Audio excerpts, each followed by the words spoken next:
Hi, I'm Lama Tantrapa, and this is Nancy Williams.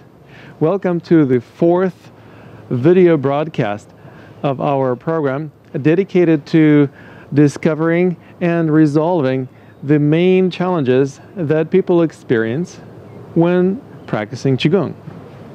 Nancy Williams is going to help me demonstrate for you a couple of practical applications of the principles of energy awareness and authenticity when it comes to the practice of Qigong. The reason why we're talking about authenticity is because in our previous video broadcasts, we already covered how important it is to discover for yourself what you resonate with, which may be different from what other people resonate with. It's also guaranteed to be subject to change. So you will be learning how to go with the flow of changes. And this is exactly what will allow you to be in the flow. When you see us exploring a couple of principles and practices today, you are also welcome to experiment with them yourself. In fact, I invite you to find a practice partner or more than one practice partners and ask them to help you explore some of the simple and at the same time very elegant ways to use authenticity in your Qigong practice. Let's start with the simplest and most basic aspect of what most Qigong styles have to deal with. And mind you, what we're going to be exploring today applies to virtually any Qigong style. These are the principles that are forming the foundation of all Qigong practices. Most Qigong practices and styles and techniques use some form of standing meditation, or at least the forms begin with some type of standing. Now, you've studied several different styles of Qigong. Would you take the stance that is supposedly the correct one? Would you put your feet about hip wide, toes parallel each other? Knees pointing where the toes are pointing? Tucking the tailbone? Rounding your back a little bit? Creating a sense of hollowness under your armpits, as if you have a couple of eggs that you hold under your armpits? Tucking the chin? Creating the sense as if the top of your head is suspended by this thread from the zenith, from the firmament. Now, this is supposedly the correct stance. There are several other variations on this stance that we can observe, and we can test them to see which ones are more or less applicable to you. How do you test? Well, you're familiar with muscle testing. I'm sure that you have heard of applied kinesiology or muscle testing technique that uses the test of the particular muscle, for example, a deltoid. So when the person is doing something that is particularly appropriate or resonant with that person's energy, the muscle will be more relaxed and stronger. So notice that the tension is not a sign of strength, it's a sign of weakness. If I apply pressure, it's not very strong. No. Now, let's test something else. For example, would you put your feet a little bit wider apart? Great. But still parallel? Sure. Like this. Okay.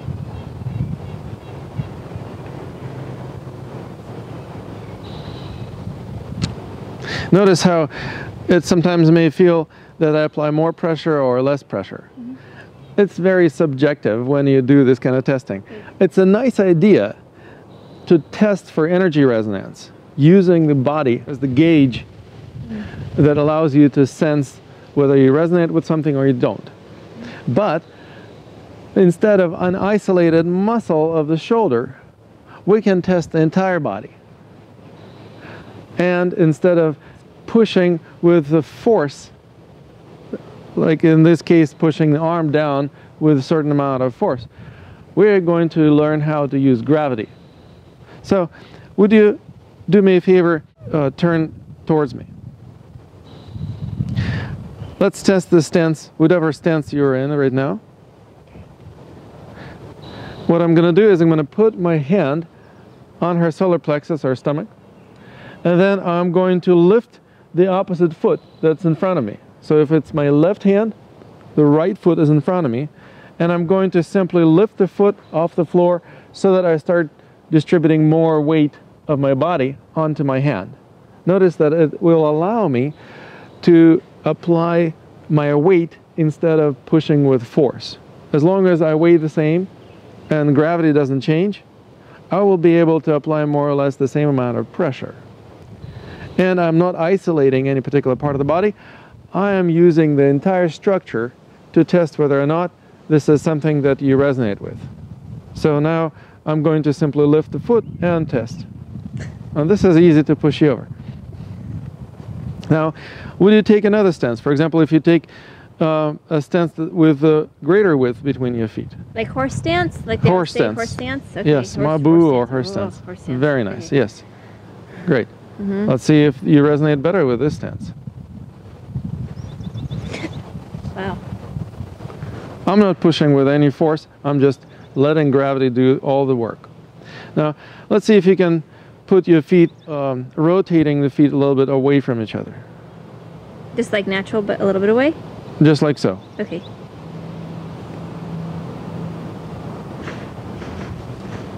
Still easy to push over. Now, the magic principle is to be natural. Remember, we talked about how, rhetorically, I asked this question, what could be healthier than being natural? Well, this is exactly an opportunity to take a natural stance. Would you do me a favor and take a natural stance? Just jumping and landing softly? Yes, just like that. The feet will land exactly where they need to be at this particular moment according to what your body needs. The angle between the feet will also match that which is natural for you. You will spontaneously bend your knees just enough so that you don't jar your joints at the harsh landing. And your spine will streamline so that you will not fall over when you land. Now, when I put my hand on your stomach and lift my front foot, I start pushing, and you're not going anywhere. It's pretty amazing, isn't it? Yeah. And you're relaxed. You're not tense and trying to push against me, are you? No. Great. Well, let's try it again. Maybe that was a fluke. Huh. Wait a second. Can I put my toes in just a tiny bit and have you do the exact same thing right now here? Yes. Okay. So now your toes are parallel They're parallel. Just I'm like in they're perfect supposed to be. Form. Okay. Yeah. Watch this. Oh my God. That is so cool. Now, Wow. So what does that mean? what it means is that your body knows how to be natural. If you allow your body to adjust its alignments, including the positioning of the feet, the angle at which the feet are relating to each other, the angle at which the knee joints bend, and all the other alignments, you will find yourself the strongest. So I get Most it. relaxed and strongest. So what you're saying is that when you're jumping in the air, it's just, you're free. There's like very little ego influence, And also when you land, right? you will have to deal with an increased G-force because you are landing with some degree of impact. Right. When your body is out of alignment or trying to assume some kind of contrived alignment, Oh. you will be forcing that by tensing up the muscles. And that means that your weight is not going to distribute on the bone structure of your body, on the skeleton. It'll distribute based on how you think you need to hold yourself, like say military posture, right? Like this. Well, let's test the military posture. Okay. Whoa. Mm-hmm. So when you're jumping in air, that means that you're just in air. And so your body has a chance to actually just naturally align. And there's less influence of you trying to be something or conform to something. And so that would be... And notice how your arms also land differently. Yeah? Yes, because when you jump, but turn your palms down, God forbid. Oh, yeah, Yeah, see how the palms turn this way? This is an anatomical position of the arms. Feel how this feels. Oh, that's nice. If you turn your arms backwards, which means you're turning the back of the hand forward and the palm backwards, which is the way that most people wear their arms. Or like typing on a computer. Yes, even driving the car, most people hold the steering wheel holding the hands, palms down at 10 and 2 o'clock. So you're saying this actually is creating tension? Absolutely. Oh. And you cannot rest the elbows on armrests, which cars are equipped with. But they're not this high. Exactly. You cannot reach them. If you drop your hands down to the bottom of the steering wheel, so your hands are at about 5 and 7 o'clock, if the steering wheel is a dial, then you can actually relax your arms, just like you jumped and land softly. The hands are in a very similar position. And you can drive without tension. And you will be in a different state of consciousness because you are more relaxed. Sure. When you have tension in your body, it's not just your body that's tense. It's the central nervous system that's sending signals of contraction to the muscles. Muscles can't contract without the signals, without the command from the central nervous system to tense up. That means if you're physically tense, you are not mentally relaxed. Your central nervous system is constantly agitated, sending the signals of contraction. Ah. And so what happens, we actually learn how to recognize when we're tense and when we're not so tense. It's not going to be black and white, but what it's going to give you is the sense of the times when you are more in the flow. When you're more in the flow, you're more relaxed. When you're less in the flow, or you're struggling, or you're fighting against the flow, by default, how do you fight? You have to tense up. If the energy is flowing this way and you resist this flow, the only way you can accomplish that is by tensing up. Exactly. Now, for example, if I just ask you to turn your palms backwards, the way that a lot of people wear their palms, even in Tai Chi, the first move, the opening move, turns your palms backwards. Now let's see how that affects your alignment. And now, would you jump and land softly? And with your hands this way, let's test this.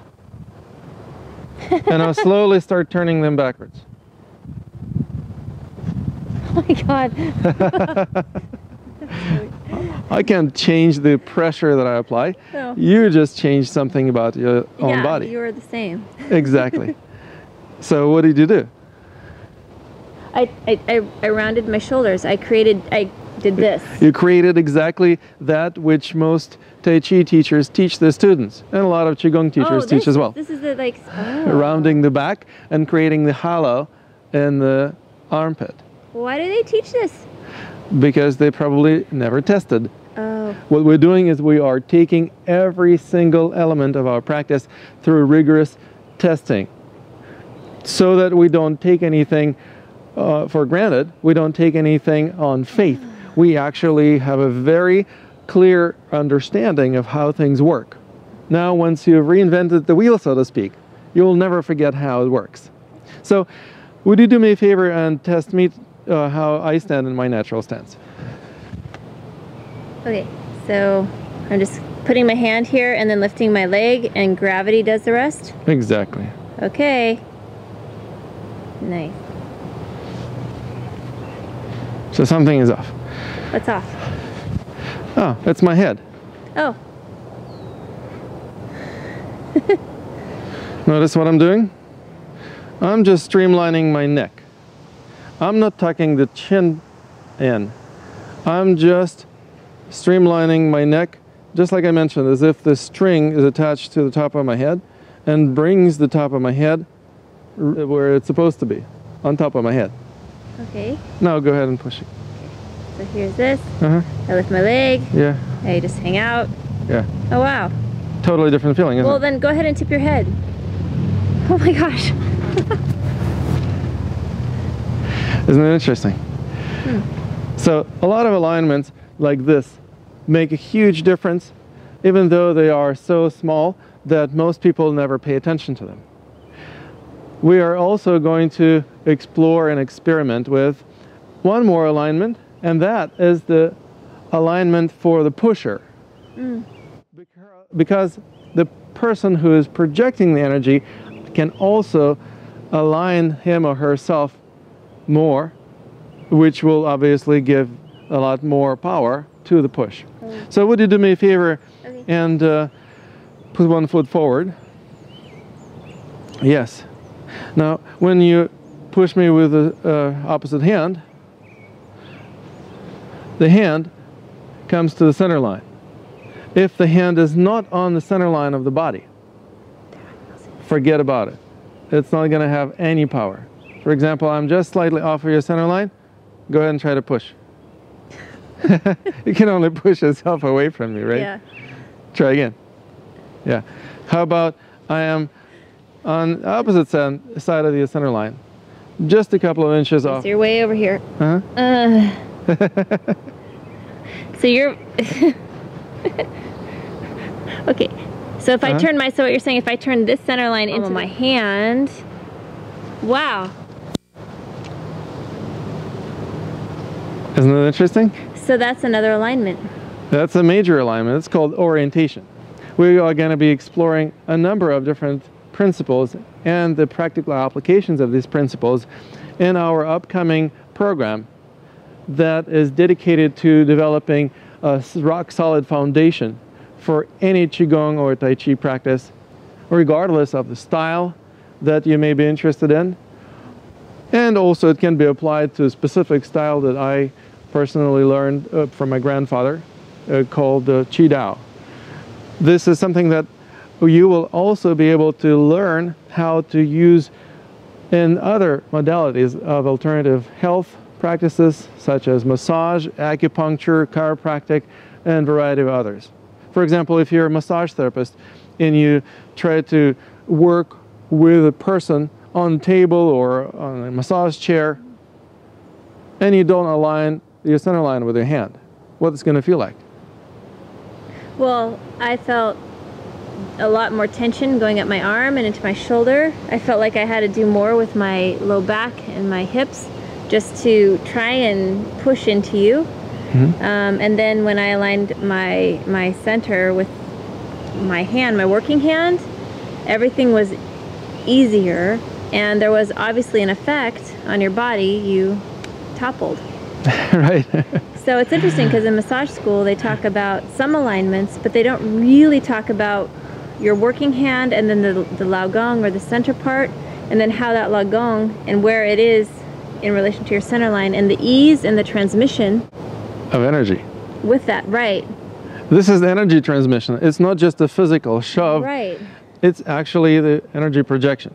So. And what happens, your target or the object that you're trying to push is not quite on your center line. What do? You have to move toward, I naturally want to align with it. You orient yourself. Orient. Yes. If you do it like so, you're disoriented and then you have no power. Well, as soon as you orient yourself, you will have a lot more power. Now, what's interesting about it is we're not only learning how to develop power in the hand that is projecting the energy, and of course we will learn in our program how to project energy not only through the hand, but many other parts of the body. We will also learn how to deal with energy projections. For example, we have a fantastic exercise called centering exercise. A lot of people come to me because they want to learn how to become more centered in their lives. Well, how do you become more centered? For example, if you ask somebody who you know how to get centered, what would they say? Breathe. Breathing helps, yeah. Otherwise you're dead. Conscious breathing. Conscious breathing, great. To just kind of calm down. Becoming calm, inner peace. Okay. So you're saying there's something you can do with your body that can help that too? Like facilitate inner and outer centering? Absolutely. So that you can see, okay. You can literally become physically centered, which at the same time also makes you centered emotionally, mentally, energetically, and otherwise. That makes sense. What is the centering exercise that I'm talking about? Let's just take a natural stance once again. One more time. And now we're simply going to turn from side to side, pivoting. Notice what's happening with the foot. It's turning on its heel, 1 foot at a time.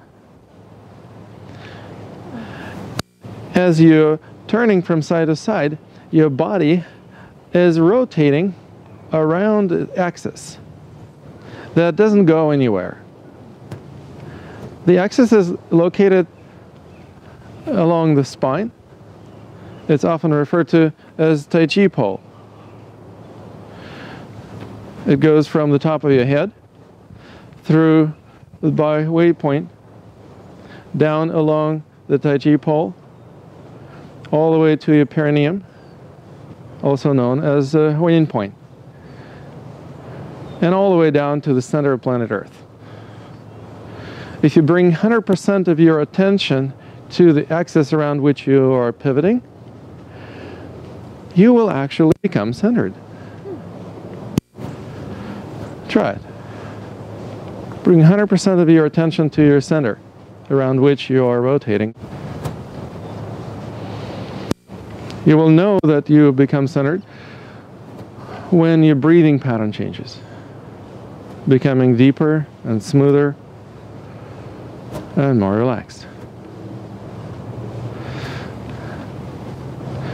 Now, I know that watching people practicing Qigong can be one of the most boring things in the universe. It's fascinating to experience it firsthand, but it's extremely boring to watch that happening. So we're not going to bore our viewers any longer, but what we're going to do is we're going to test whether or not you've become more centered. You will simply be able to feel where the energy projection flows in relation to your center, more to the right or more to the left of it, and allow that energy to animate your body exact same way that you did the centering exercise. So what you're saying, if I wasn't centered, then what? Then you would be less stable because you wouldn't be able to pivot when energy is being projected at you. And if I'm centered and energy is projected at me, then what's the benefit? Then you don't take that energy projection personally whatsoever. You allow the energy to just tell you where to turn, to the right or to the left. Just feel, where is the energy flowing, to the right or to the left? The right. Great. How about now? Left. How about now? Left. Oh. All right. How about now? Right. Cool.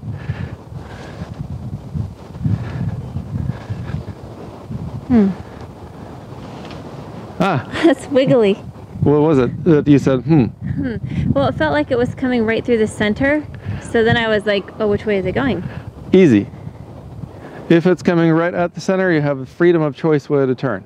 Ah. Okay. Great. So would you push me? Yes. Okay. So.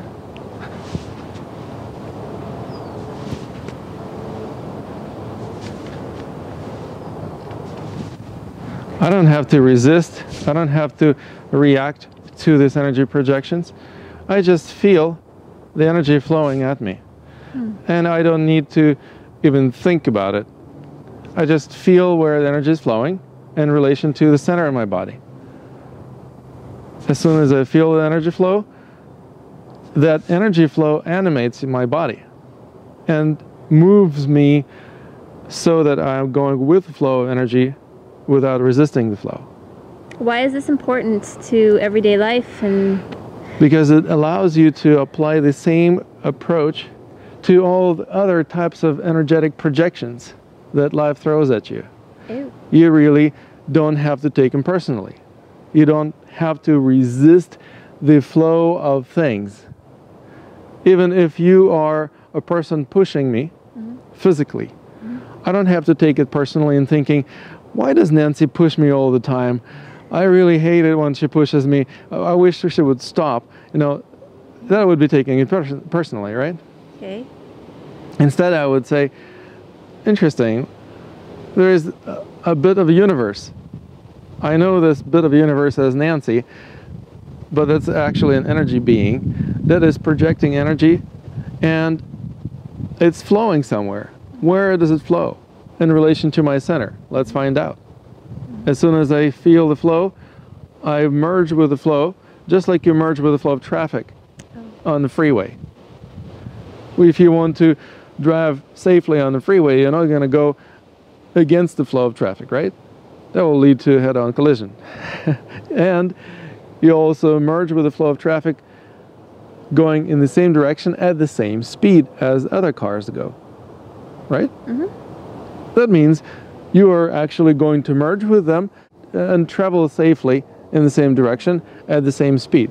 Exact same thing applies to the other dynamics. This is a physical exploration of the energy dynamics in which I'm learning how to become responsive rather than reactive when an energy projection comes at me. What's the difference between responding versus reacting? If I react, I act against the oncoming force. So for example, if you push me and I start acting, I actually tense up. And as soon as I tense up, I become a better target. What if you fight me? And that's exactly what I just did. Yeah, see what's happening? So what you're saying is that, just say this was, say, an energy projection coming at you, somebody's, you know, be it a partner or a coworker or a sibling, and they're throwing their stuff at you. Yes. And that if you can flow with it, then you will be bodily less tense. Yes. And it seems like it's more of a dynamic, almost conversation. There's more opportunity to engage. And when you are physically tense, Right. that means the central nervous system is tense. Which means your thinking is tense. Which means you are in a resisting state of consciousness. You are actually are exercising one of the unconscious strategies that you use to fight against the flow of things. If you are physically relaxed, it's a somatic manifestation of a relaxed state of consciousness. Nice. And you teach that? That's exactly what I teach in practice. Oh, nice. And just as a bonus, notice how much power Nancy has in her push. When I start resisting, I actually have a hard time resisting her push. I'm not joking here. I actually feel the power of the push. It's because she's using power instead of force. That's another major principle that we teach in practice at Academy of Qidao. How to use power instead of force. How to actually learn to integrate it into everything you do in your life so that you become powerful rather than forceful. That's a pretty major transition for a lot of people. Would you rather be a powerful or a forceful healer? It's almost a silly question, right? Yeah. I mean, you don't want to force anything onto anyone, and you don't want to have to be all tense when trying to help people relax. In relaxing. So the answer to my question would be powerful. How about if you are a martial artist? Would you rather be a powerful martial artist or a forceful one? It's a pretty obvious question. Yeah, it's like it'd be powerful. I mean, because obviously force, what you're saying is force equals tension. So if you're forcing something, there's some type of tension which leads to actually weakness. Exactly. On both parties. Well, especially on the part of the person who is deploying that tension. How about business communications? Would you rather be a powerful business person or a forceful one? Well, again, obviously powerful, because powerful means that you're aligned and relaxed with your own self, which means that you have a greater capacity to affect wholly whatever it is you're engaging in, be it business Absolutely. or massage or family or any kind of relationships. Family, right. Would you rather be a powerful partner or a forceful partner? Or maybe it applies to parenting. Would you like to be a powerful parent or a forceful one? It's almost silly to ask this question, right? Right. Well, but this is an important question to ask yourself, because then you actually clarify your values. Once your values are clear, it's going to be absolutely obvious what to practice and how to practice it. Then you stop performing the push like this, and you start performing the push like this. What was the difference? The difference is I stepped first, and then I started pushing with the force of my muscles. Versus, and you can test it for yourself. For example, if you stand in natural stance, if I step and then start pushing, it becomes impossible to push you over. If I place my hand on your stomach and then I lift the foot off the floor, I can actually push you over. Wow. There was some misalignment somewhere in your system, so we can work on that. But we learn how to use this type of push each and every time we test. Yeah. Then, if you are in perfect alignment, or at least getting close to perfect, Meaning I'm totally relaxed. you are distributing the weight of your body on the skeletal structure rather than the muscles of your body. When you distribute the weight on the muscles, or when you don't have the structural integrity, you may actually feel that the muscles start compensating for the lack of the structural alignment. Muscles are never as strong as bones, and they burn energy, and they get tired and sore, and they create energy blockages that affect your health.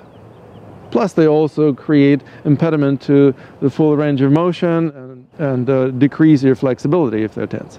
So what you're saying is, as long as I can find a way that my bones can hold me, meaning I'm supported by my bony body. By your skeleton. Yeah. Then I have a greater chance of being relaxed no matter what's coming at me. And even more important detail, when you're not struggling against gravity, you can start feeling some subtle energy currents, which is exactly what we refer to as being in Qigong state. Got it. If you are too tense, you're constantly struggling using the tension of your muscles, you won't be able to detect subtle currents of energy. You are too busy struggling. That's what you mean about being in the flow. That's what I mean by being in a state of consciousness that then allows you to choose whether to go with the flow or not to go with the flow. If you choose not to go with the flow, well, that's a personally acceptable option. But this way, the state of being means you at least have an opportunity to detect the flow. You detect the flow, and then you can navigate the flow. Got it. If you choose to not go with the flow, at least you take 100% responsibility for that choice because you made it consciously. So no victims here. No. As a matter of fact, it's a very empowered way to live your life, isn't it? Right. Now, this is something that I invite you to experience firsthand. So you don't have to just watch this on a video. You can experience it viscerally in your physical bodies, and in your energy bodies, and in your emotional bodies, and everything else. I would like to offer you a free, complimentary orientation session in Qigong coaching. That's right. Every single person who watches this video will be able to receive a complimentary 30 minutes Qigong coaching session from yours truly. And this is going to be an opportunity to also learn how you can engage in a more in-depth exploration of these principles and many other principles that I would love to share with you. To register for this session, please use the link directly below this video. and enter your name and email address, and also feel free to enter any notes about what you would like to experience as the most desired outcome of that session. I look forward to working with you.